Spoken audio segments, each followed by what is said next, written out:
जीवों के स्वामी हैं, जो सर्पों को आभूषण के रूप में धारण करते हैं, जो बाघ की खाल को सुशोभित करते हैं। सूर्य, चंद्रमा और अग्नि उनके 3 नेत्र हैं तथा वो जटाधारी हैं, पाश, अंकुश और त्रिशूलधारी हैं। वे अपने सभी भक्तों को आशीर्वाद देकर उन्हें भय से सुरक्षा प्रदान करते हैं। ब्रह्मांड के स्वामी एवं वाराणसी के भगवान श्री विश्वनाथ की हम वंदना करते हैं।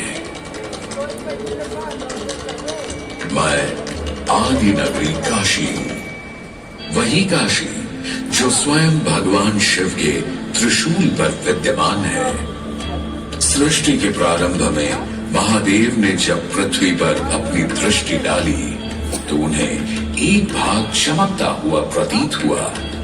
उसी भाग को भगवान शिव ने काशी का नाम दिया। कालांतर में गंगा नदी के तट पर बसी इस काशी नगरी में समय समय पर अनेकों घाट विकसित हुए, जहां श्रद्धालु आकर पूजा अर्चना एवं स्नान किया करते थे। माना तो यह भी जाता है कि यह नगरी एक बहुत सुंदर वन से ढकी हुई थी, जहां पीपल, आम, बरगद, शीशम आदि के वृक्ष हुआ करते थे, जिनकी छाया में बैठ ऋषि मुनि, साधु संत आनंद से तपस्या किया करते थे। इसलिए इस जगह का उल्लेख आनंद वन के नाम से भी किया गया है।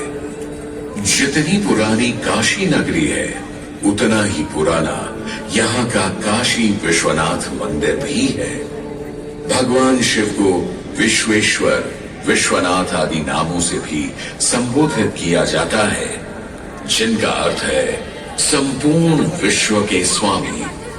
किंवदंतियों की माने तो सृष्टि के आदि में जब भगवान शिव एवं मां पार्वती पृथ्वी का भ्रमण कर रहे थे, उन्हें यह स्थान बहुत प्रिय लगा। तब मां पार्वती को यहाँ कुछ समय रुकने की इच्छा हुई, तो भगवान शिव अपने लिंग रूप में यहीं स्थापित हो गए। तभी से 12 ज्योतिर्लिंगों में इस मंदिर को विश्वेश्वर मंदिर के नाम से भी जाना जाने लगा, जहां भगवान शिव और माता पार्वती सदैव वास करते हैं। सदियों से इस पवित्र नगरी ने अनेक ऋषि मुनियों, तपस्वियों, धर्म गुरुओं आदि को अपनी ओर आकर्षित किया है। आदि शंकराचार्य एवं मंडन मिश्र ने इसी मंदिर के प्रांगण में बहुत समय व्यतीत किया। समय बदला, दौर बदला।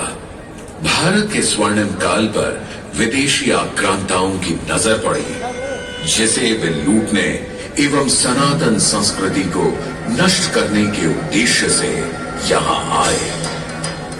जब प्रथम बार गौरी ने आक्रमण किया, तब पृथ्वीराज चौहान ने उसे बुरी तरह पराजित किया था। अंत में उसने क्षमा मांगी और वचन दिया कि ऐसी गलती दोबारा कभी नहीं होगी।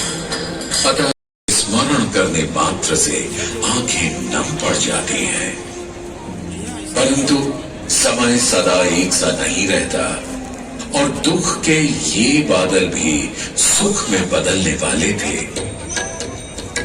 एक धार्मिक सम्मेलन में राजा टोडरमल की भेंट नारायण भट्ट से हुई। नारायण भट्ट एक बहुत धनी व्यक्ति थे। दोनों ही धार्मिक इंसान थे और नित्य प्रति भगवान की पूजा अर्चना करना अपना परम कर्तव्य समझते थे।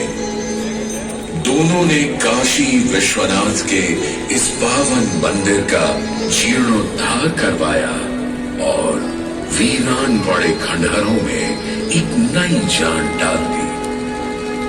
16वीं सदी में संत तुलसीदास ने यहाँ रामचरितमानस की चौपाइयों को पढ़ा था तथा संत एकनाथ ने भी यहीं पर वारकरी संप्रदाय का महान ग्रंथ श्री एकनाथी भागवत लिखकर पूरा किया था। लगभग 17वीं शताब्दी के मध्य में मराठा शासक मल्हार राव होलकर ने काशी विश्वनाथ मंदिर के पुनर्निर्माण की योजना बनाई। ये कार्य वे तो नहीं कर पाए, परंतु उनकी पुत्रवधू अहिल्याबाई होलकर जी ने इसे सन 1776 से 1778 के बीच पूरा किया।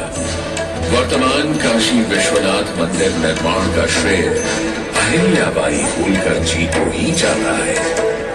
इनके अलावा महाराजा रणजीत सिंह ने 1000 किलो शुद्ध सोने से निर्मित छत्र को इस मंदिर पर लगवाया। जहां ग्वालियर की महारानी बैजाबाई ने ज्ञानवापी का मंडप बनवाया, तो वहीं नेपाल के महाराजा ने यहां नंदी की प्रतिमा स्थापित करवाई। सनातन संस्कृति को सुरक्षित रखने के लिए जिससे जो बन सका उसने वैसा किया, और वर्तमान में भी यह क्रम देखने को मिल रहा है। सन 2022 में भारत के प्रधानमंत्री नरेंद्र मोदी ने काशी विश्वनाथ मंदिर का जीर्णोद्धार एवं सौंदर्यीकरण करवा इसके स्वर्णिम काल को फिर से एक बार जीवंत करने का प्रयास किया।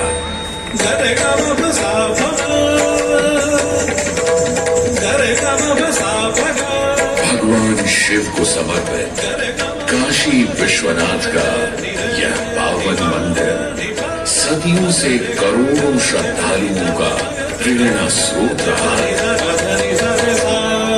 और सदैव के लिए रहेगा।